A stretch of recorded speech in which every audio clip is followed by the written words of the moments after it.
They say you never know what you have until it's gone. But that's not entirely true.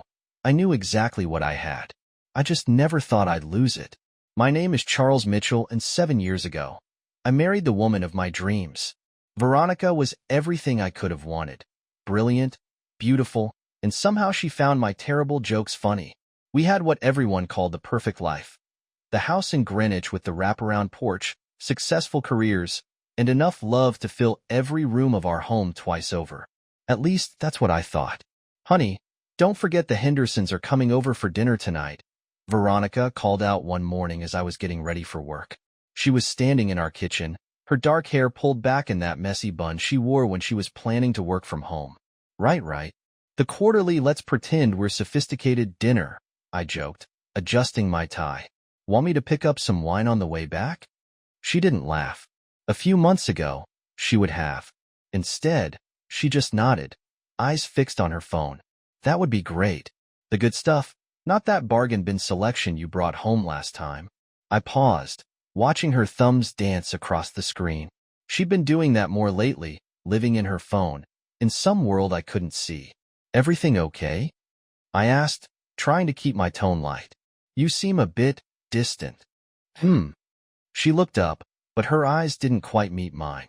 Oh, just work stuff. The ginseng campaign is giving me headaches. I wanted to believe her, but there was something in the way she quickly locked her screen that made my stomach twist. The day at the office dragged. I couldn't focus on the tech proposals piling up on my desk. My mind kept drifting back to Veronica's expression that morning, or rather, her lack of one. When I got home that evening, bottles of wine in hand, I found her in our home office, laptop open. The Hendersons canceled, she said before I could speak. Tom's got food poisoning or something. Oh. I set the wine down. Well, more for us then? She smiled, but it didn't reach her eyes. Rain check? I've got to finish this presentation. Sure, no problem. I lingered in the doorway. Need any help? I'm good. She was already looking back at her screen. That night, after Veronica had gone to bed, I couldn't sleep. I went down to the office, thinking I might get some work done. Her laptop was still there, screen glowing softly. She never used to leave it on. I shouldn't have looked. I know that now. But when you feel something slipping through your fingers, you grasp at whatever you can reach. The browser was still open, minimized. One click, and I saw it. A website called Fantasy Exchange. The layout was sleek, professional even. But the content, my throat went dry as I read the tagline. Where desires meet discretion. Charles. Veronica's voice from upstairs made me jump. Are you coming to bed? I closed the laptop quickly. Yeah, just checking some emails. That night, lying next to her in our king-sized bed, listening to her steady breathing, I felt miles away. The woman I'd shared everything with for 7 years suddenly felt like a stranger. I love you, I whispered into the darkness. She stirred slightly but didn't respond. Maybe she was already asleep. Maybe she didn't hear me. Or maybe, and this thought kept me awake until dawn, maybe she did. The next morning, over coffee, I watched her more carefully. She was wearing her blue silk blouse, the one I gave her for her birthday last year. Her makeup was perfect, as always. Everything about her looked exactly the same as it had for years. But something had shifted, like a painting that's been tilted just 1 degree off center. Barely noticeable, but once you see it, you can't look at anything else. I might be late tonight, she said, gathering her things. Don't wait up. Another presentation? I tried to keep my voice neutral. She paused, just for a fraction of a second. Client dinner. You know how they are. Never want to end before midnight. I nodded, remembering the website. Yeah, I know how they are. After she left, I sat at our kitchen island for a long time, staring at my cold coffee. 7 years of marriage, and I'd never once doubted her. Never had a reason to. But now, I pulled out my phone and created a new email address. Then, hands shaking slightly, I navigated to Fantasy Exchange. The registration process was simple, anonymous. Just like that, I became Marcus85, a name I chose randomly, not knowing how significant it would become. As I stared at the blank profile page, I felt sick. This wasn't me. I didn't spy on my wife. I didn't create fake profiles to what? Catch her? Test her? Save her? My phone buzzed with a text from her.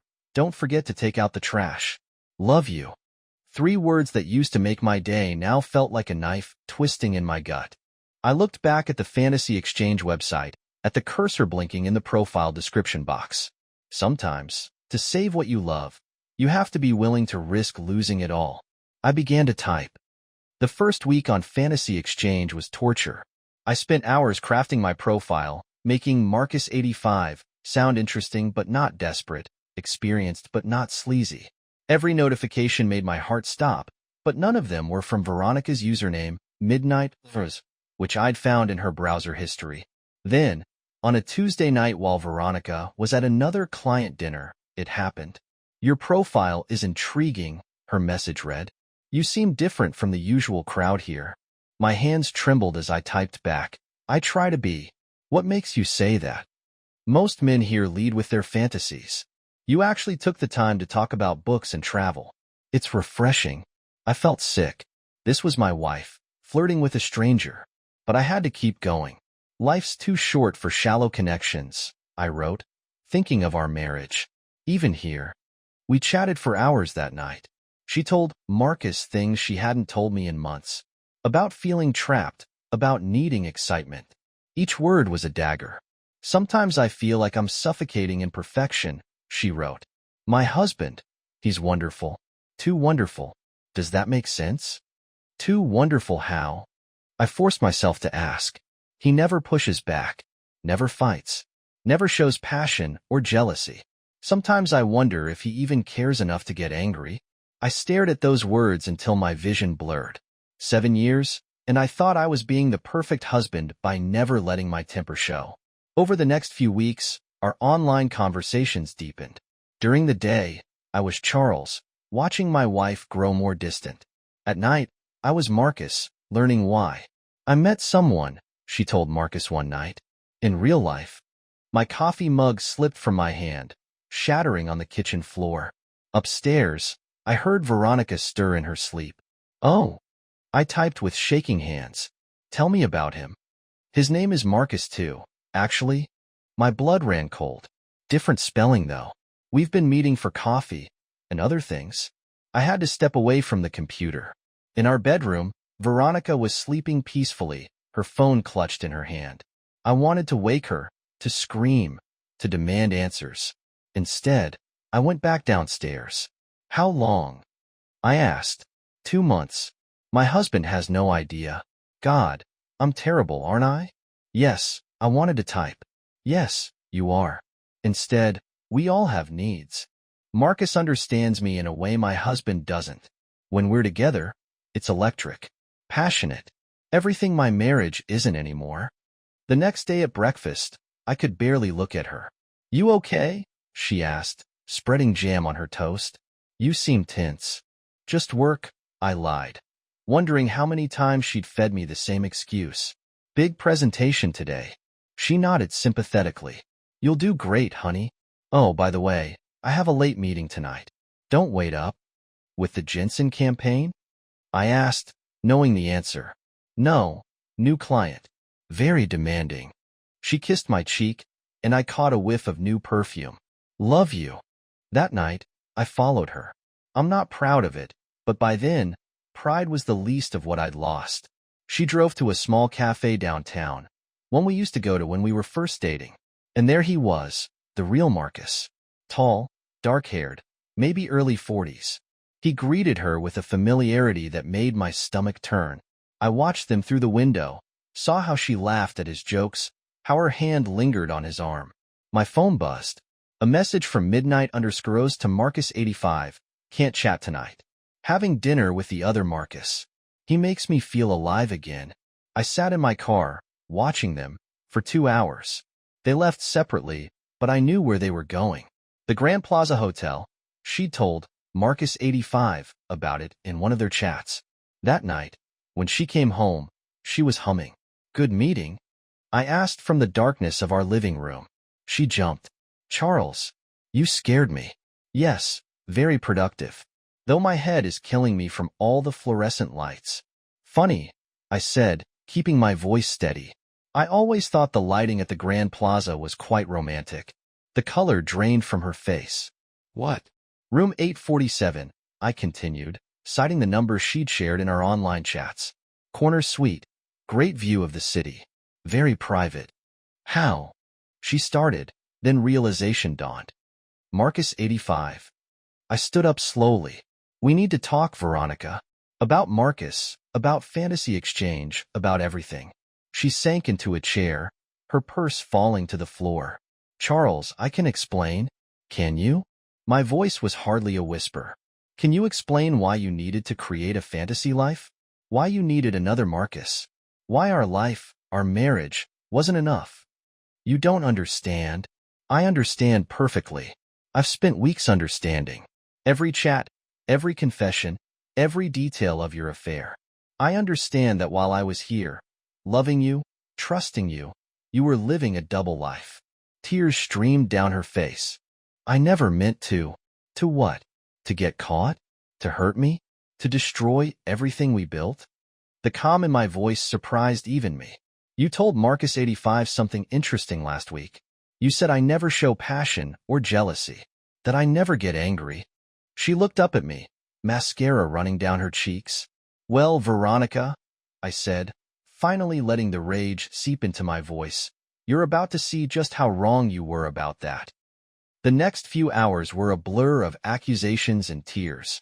Veronica tried to explain, to justify, to apologize, but every word just made it worse. I need some air, I finally said, cutting off another round of her explanations. Don't follow me. Charles, please, she grabbed my arm. We can fix this. We can go to counseling. I jerked away. Counseling? While you're still seeing him? I'll end it. I swear. It meant nothing. Nothing. I spun around. You told him our intimate details. You shared our private life with a stranger. I stopped, choking on the words. You slept with him in our bed, didn't you? Her silence was answer enough. I drove to Mike's place, my oldest friend since college. He opened the door in his pajamas, took one look at my face, and pulled out a bottle of whiskey. Start from the beginning, he said, pouring 2 glasses. I told him everything. The website, the messages, the real Marcus. Jesus Christ, Mike muttered. What are you going to do? I don't know. I stared into my glass. Part of me wants to confront him. The other part what? Wants to destroy them both. Mike leaned forward. Charles, listen to me. You need to be smart about this. You need evidence. He was right. The next day, I called in sick to work and started digging. Credit card statements showed hotel charges, expensive restaurants. Her phone records revealed hundreds of calls to the same number. I hired a private investigator who got me everything on Marcus Reynolds. Divorced twice. Senior partner at his law firm. Living in a penthouse downtown. You should see this, the investigator said, sliding a folder across the table at our next meeting. Your wife isn't his only companion. Inside were photos of Marcus with 3 other women, all married, all looking for their own escape from perfect lives. That night, Veronica tried again to talk. Can we please discuss this? She pleaded over dinner. I hate this silence. Okay. I set down my fork. Let's discuss Marcus's other girlfriends.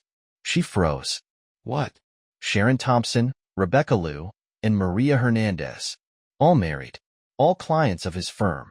All thinking they're special. I pulled out the photos. Sound familiar? You had me investigated? Her voice rose with indignation. Rich, coming from the woman who turned our marriage into a lie. I never meant to get caught, I finished. You mentioned that. Tell me, does Marcus know about your online chats with Marcus 85? About how you spilled all your secrets to a stranger? She paled.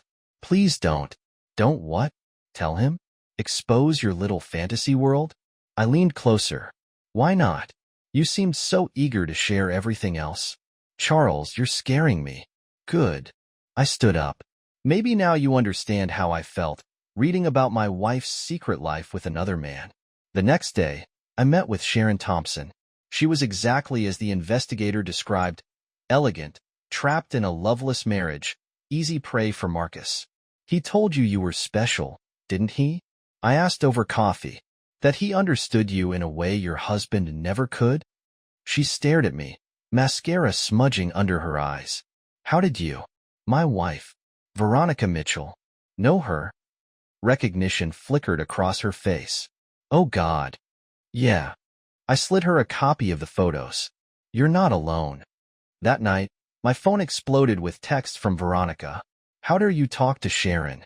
You're trying to ruin everything. Please, can we just talk? I replied to none of them. Instead, I sent a message to Marcus's office email. We should meet. Your office. Tomorrow. 2 p.m. Bring Veronica if you want. We have a lot to discuss. His reply came within minutes. Who is this? Marcus 85. I wrote back. Remember that name when you're with my wife tonight. The next day, I walked into his corner office at exactly 2 p.m. Veronica was already there, sitting in one of the leather chairs, looking terrified. Marcus stood behind his desk, trying to look imposing in his $1,000 suit. Mr. Mitchell, he said coldly, I assume we can handle this like gentlemen. I smiled, dropping a thick folder on his desk. Actually, Marcus, I had something else in mind.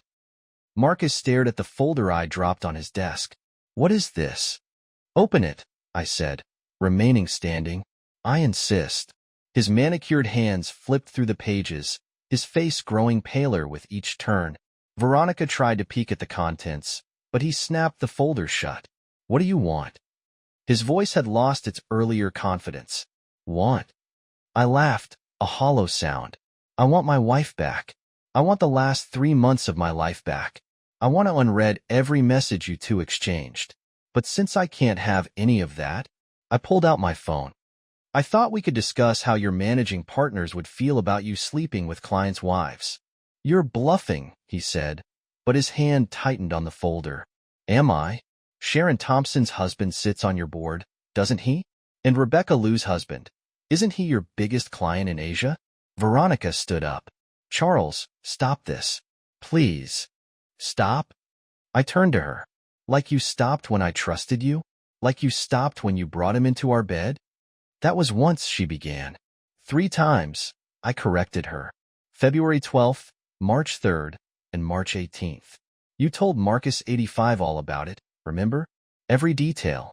Every lie you told me about working late. Marcus's face darkened. You were sharing our encounters online? I needed someone to talk to, Veronica stammered. Someone to talk to?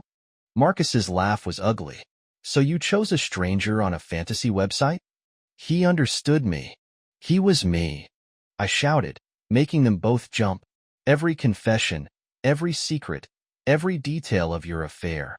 You were telling it all to your husband. The silence that followed was deafening.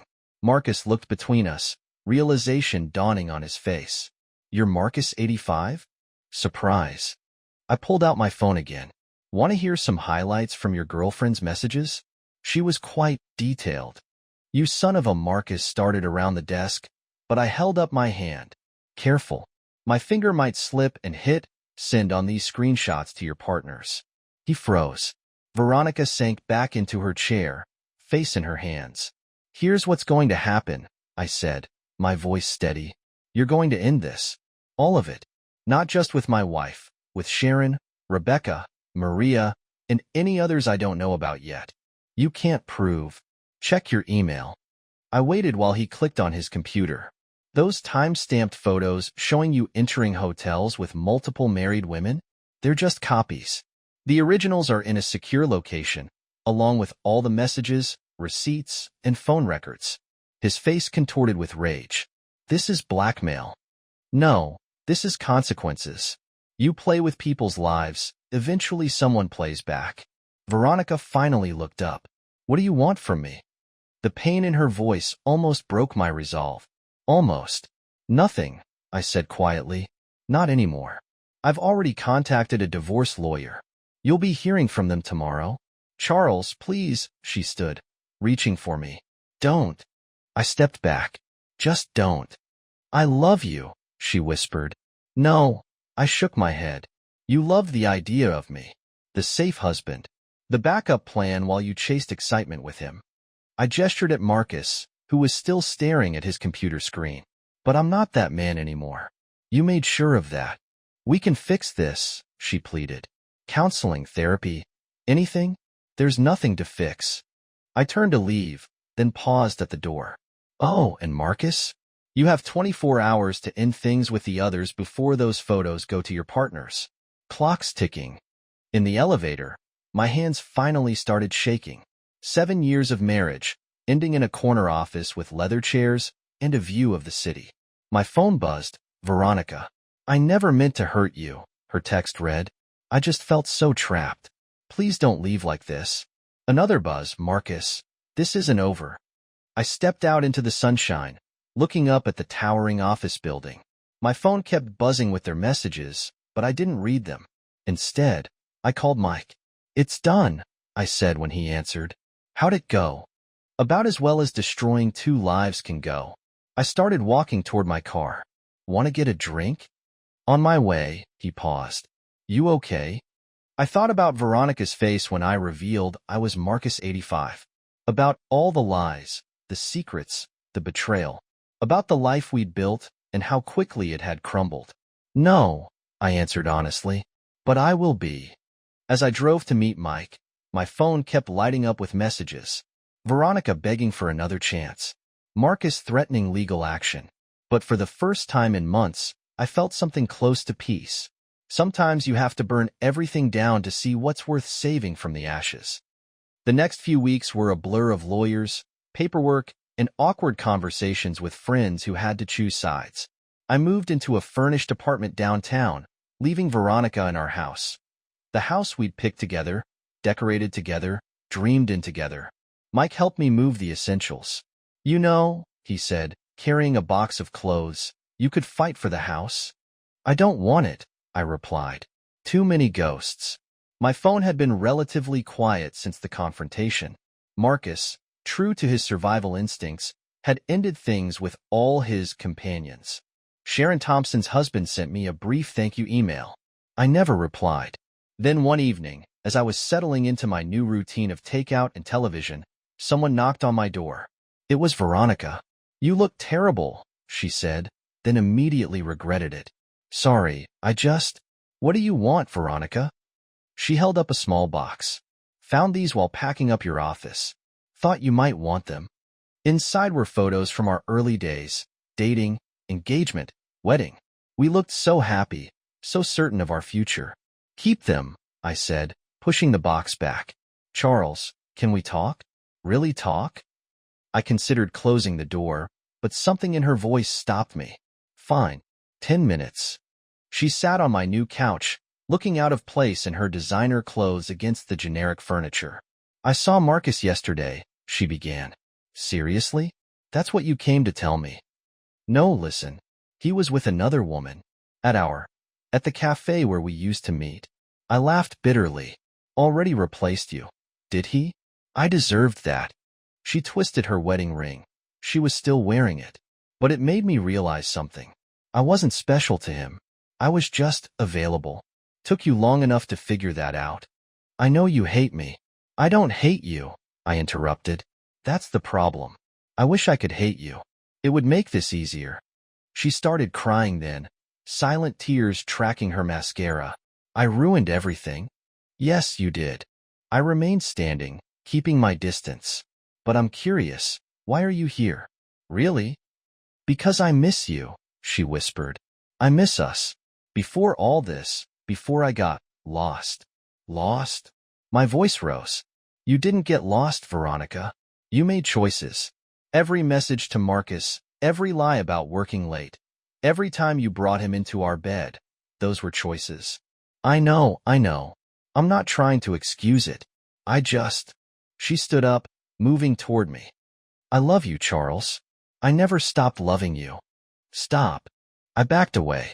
You don't get to say that anymore. But it's true.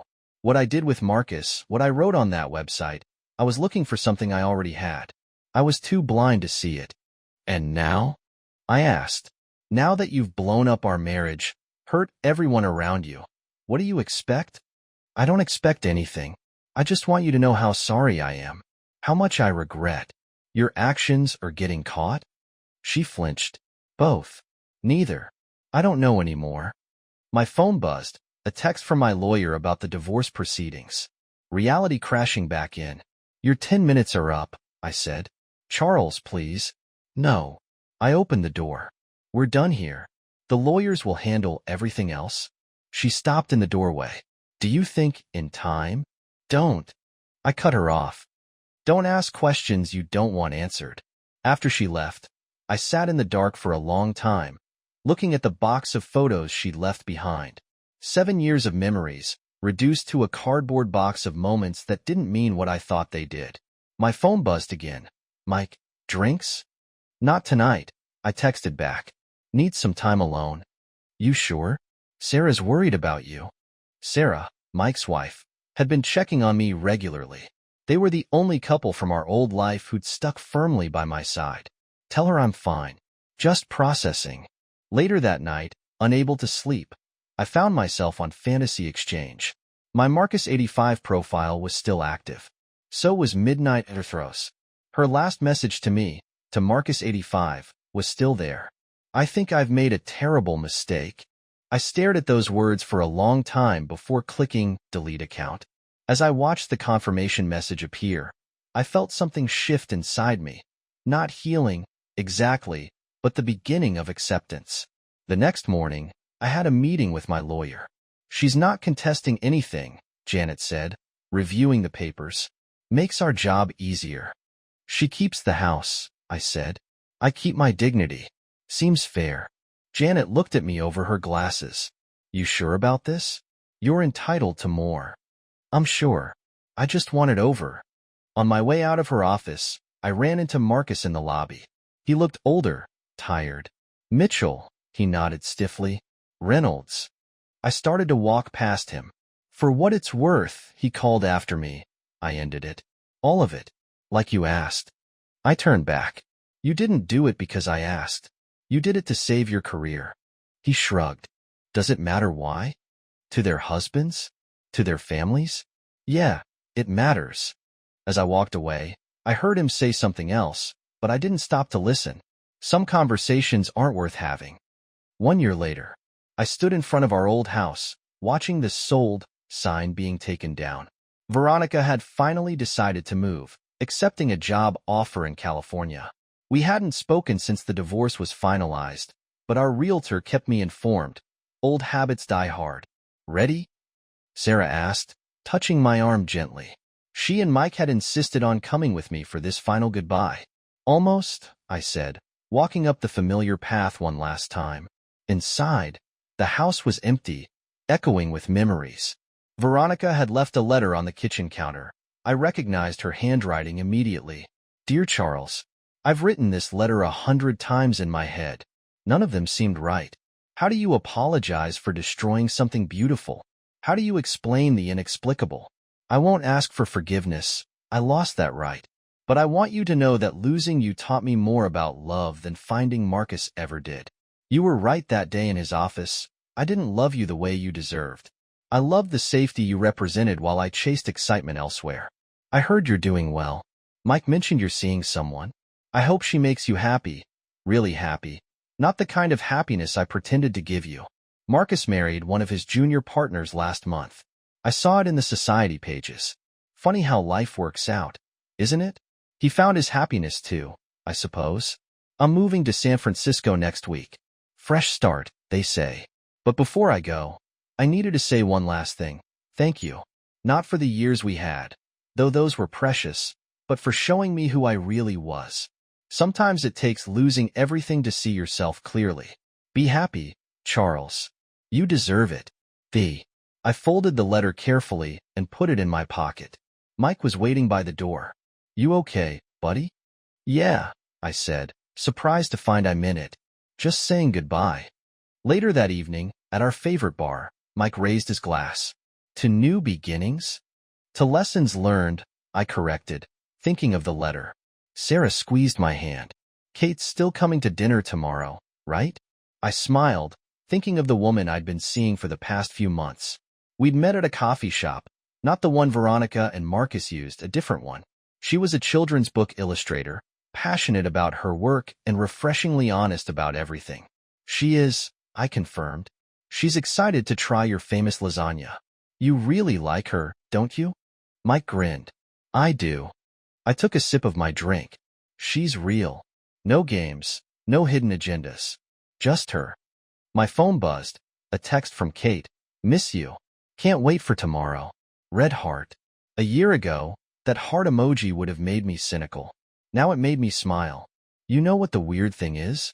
I said, putting my phone away. I'm almost grateful for what happened with Veronica. Sarah looked surprised. Really?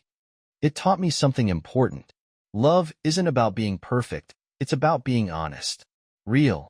Even when it's messy or uncomfortable. Deep thoughts for a Thursday night, Mike chuckled. Hey, you asked. I stood up. Another round? As I walked to the bar, I caught my reflection in the mirror behind it. I looked different from the man who discovered his wife's secret life a year ago. Stronger, maybe, more certain. My phone buzzed again. An email notification. Fantasy Exchange was shutting down. Thank you for being part of our community, the message read. I deleted it without a second thought. Marcus 85 and Midnight were ghosts now, best left in the past where they belonged. The bartender set down our drinks. Everything okay, sir? You looked lost in thought there. No, I smiled, picking up the glasses. Not lost at all. Not anymore. Back at the table, Mike was showing Sarah something on his phone. Probably another funny cat video. They looked so natural together, so comfortable in their love. I used to envy that, back when I thought Veronica and I had something similar. Now I knew better. Real love doesn't need fantasy websites or secret meetings. It doesn't thrive in shadows or hide behind screens. Real love grows in the light, nurtured by truth and trust. Earth to Charles, Sarah waved her hand in front of my face. Where'd you go? Just thinking about tomorrow, I said. And I was. About Kate's laugh. About the way her eyes crinkled when she smiled. About the future that suddenly seemed full of possibilities. Mike raised his glass again. To Charles, who went through hell and came out stronger. To Charles, Sarah echoed. And to love that's worth fighting for.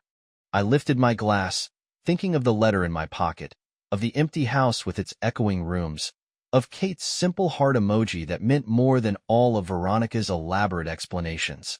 To truth, I said, and to second chances. Outside, the city hummed with life. Couples walking hand in hand, friends sharing laughs, strangers passing by with their own stories of love and loss. Somewhere out there, Veronica was packing for her new life in California. Somewhere else, Marcus was probably smooth-talking his new wife. But here, in this moment, none of that mattered.